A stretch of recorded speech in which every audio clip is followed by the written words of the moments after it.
Welcome to Toffee TV. It is the Everton News Daily brought to you in association with the SofaScore app, which is a free app that has everything on it. Go and download it. It really helps.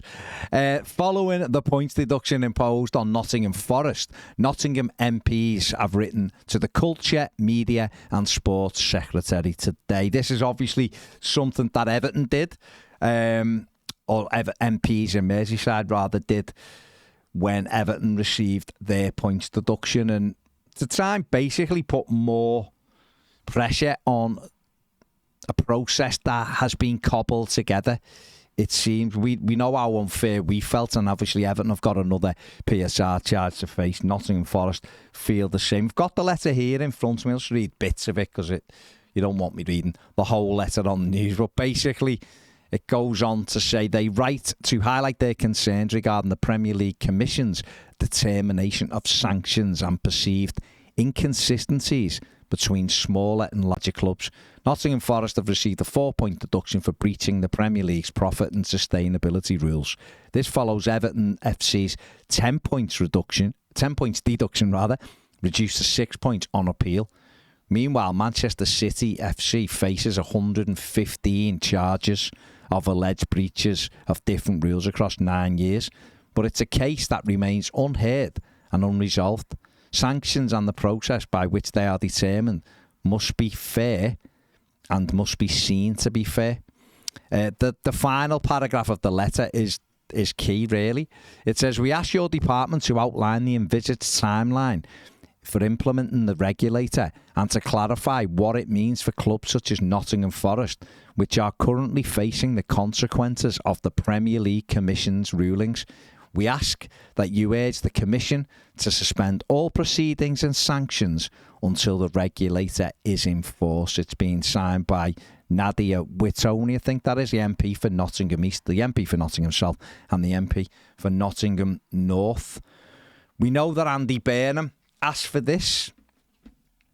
It hasn't happened so far, but I just wonder now, with more MPs writing for a different case as well, it clearly puts the spotlight back on Richard Masters and Alison Britton at the Premier League. I don't know whether it'll make any difference, but it is something that you have to ask for. And obviously, if this was seen as being something people agreed with, then Everton would obviously have, or I imagine Everton would have their 6 points given back. I think Nottingham Forest would have their 4 points given back. And obviously Everton's second PSR case would be thrown out. I don't see that happening, but we'll see. I didn't see Everton getting a point deduction in the first place, and he got one, so what do I know?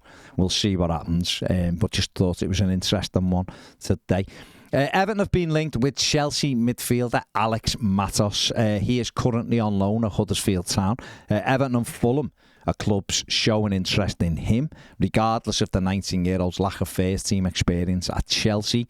He has gone on loan at Huddersfield. He's played 11 games and scored 1 goal for them. He is a midfield player who's very, very highly rated. Again, this goes to, seems to be a pattern that Everton are following, looking for young, highly rated players.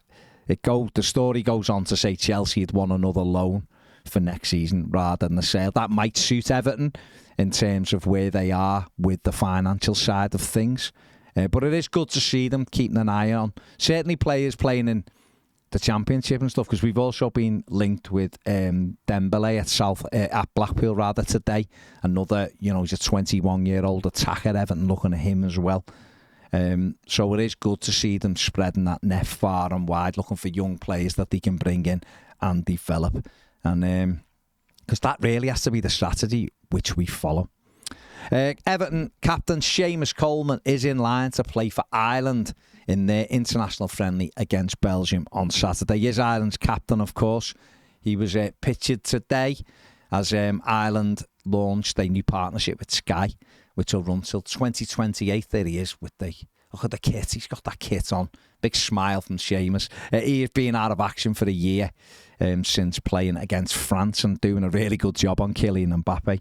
He then, a few weeks later, was injured against Leicester, of course, and didn't play again. But he is back in the fold and he is ready to play against Belgium at the weekend. So good luck to Seamus there and Vitaly Michalenko in line to play for the Ukraine tomorrow as they start their semi-final, isn't it, to get to Euro 2024. So good luck to Vitaly tomorrow as well. That is it for the News Daily. Like I say, download that SofaScore app. It's free and it helps the channel. Thank you.